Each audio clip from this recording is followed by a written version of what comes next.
سلام دوستان، امیدوارم که حالتون خوب باشه. امروز میخوام بهتون چند مجموعه گیف استیکر جالب معرفی بکنم که با استفاده از اونها میتونید استوری های زیبا و جذابی رو درست بکنید.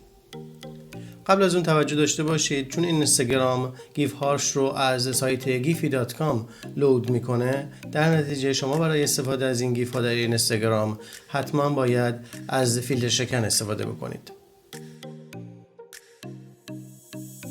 وارد برنامه اینستاگرام میشم، میریم به بخش استوری.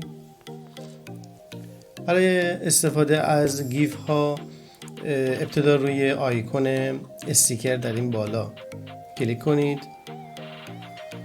و در این قسمت گیف های مورد نظر رو جستجو کنید.